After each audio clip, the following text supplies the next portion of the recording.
Small institutions, schools, salons, community nonprofits are operating under a crushing mandate. Adopt artificial intelligence. Modernize. Do it now or be left behind. Software vendors promise frictionless efficiency, but on the ground, the reality is entirely different. Managers and owners are already stretched to their absolute limits, balancing daily crises, compliance duties, and customer care. Without a clear blueprint, the demand to automate simply adds another layer of invisible weight to an already fragile structure. Look what happens when a predictive tool is dropped into a chaotic workflow. It doesn't organize the mess, it accelerates it. The tool hallucinates policies, exposes private client data, and confidently gives wrong answers, creating massive compliance liabilities in seconds. Treating AI as a simple software subscription creates a managerial breakdown. The tools are being deployed without the organizational structure required to govern them. To safely deploy these tools, organizations must stop buying products. They must start mapping the work. This methodology is laid out in the Human-Centered AI Operating Manual for Small Institutions. It outlines how scaling requires building systems from first principles, locating exactly where daily friction occurs, where staff hesitate, where clients wait, where repeated questions go unanswered. Shifting from a tool-centric mindset to a workflow-centric structure is the only reliable way to modernize a business without breaking stakeholder trust. In most small operations, critical knowledge is invisible.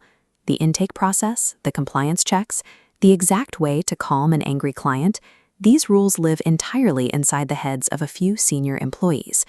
Over time, this undocumented memory degrades into rumor.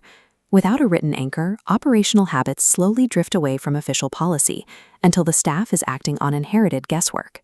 Because of this, the first operational act of implementing AI is not automating customer service, it is documentation. Language models excel at processing unstructured data. They can capture messy daily inputs, scattered staff notes, recurring voicemail questions, and unorganized complaints. They instantly synthesize that noise into durable outputs.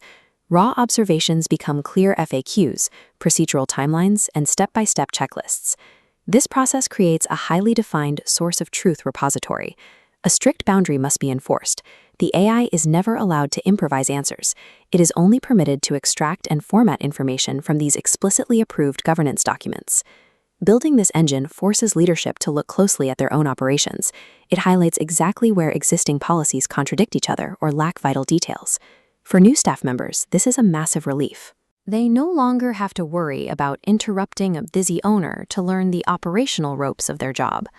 This engine converts personal, fragile experience into scalable institutional memory. It allows human knowledge to survive the departure of a single employee and strengthens the entire organization's defensive posture. Before an algorithm touches a live workflow, you have to map out decision rights.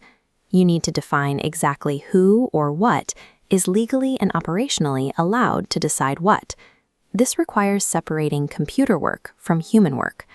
Computer work relies on pattern matching, synthesis, and preparation.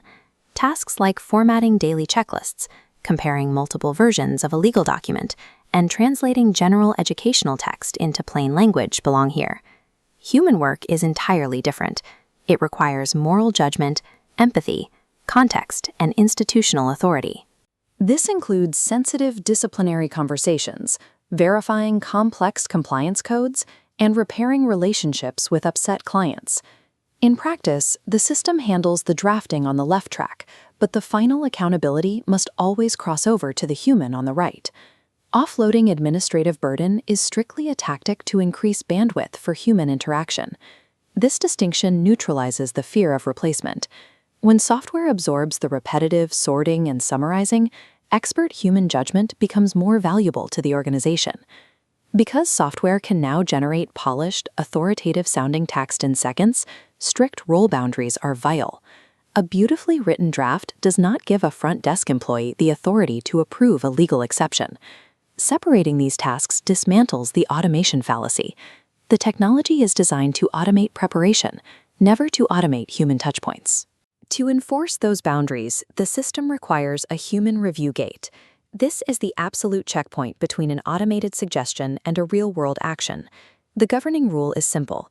A generated draft is not a decision, and a generated summary is not an official record. Every piece of output must pass 5 specific questions. Is it true? Is it complete? Is it appropriate for the audience? Is it safe from a compliance standpoint? And is the right human approving it? That safety check relies heavily on strict data boundaries, particularly regarding personally identifiable information. Names, medical facts, financial histories, and private student records must be stripped from prompts before they ever enter a public language model. To manage the volume of review, the gate uses a risk color coding system to determine when to escalate a document. Green covers internal drafts, while yellow covers general public FAQs. These require only localized rapid manager review. But orange and red risk levels deal with regulated topics, legal threats, and high-stakes refunds. By hardwiring these escalation routes, you remove the burden of guesswork. Frontline staff are never forced to improvise during high-pressure situations. Formalizing this checkpoint turns an unpredictable algorithmic liability into a highly governed engine for scaling institutional trust. This is the complete human-centered architecture. Raw input is funneled into a source of truth. Software drafts the response. A human reviews the accuracy. A verified output is delivered. This sequence is mandatory. You have to map the physical work before you can build the database to support it. The separation between computational drafting and human judgment must remain permanent.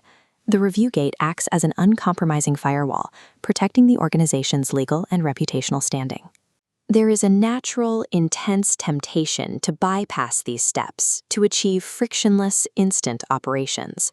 In systems managing education, finances, and personal data, deliberate review gates provide necessary security. These pauses allow the institution to verify facts before they become official actions. That calculated delay, the pause at the escalation rule, the moment of human verification, is exactly where maturity and compliance live. Long before you select a vendor or write a prompt, you must recognize that trust is the first infrastructure of any business. Your team, your students, and your clients will only accept these tools when leadership visibly proves the ecosystem is safe, governed, and bounded. Long-term stability comes to the builders who use these tools to document and protect the human service at the core of their work.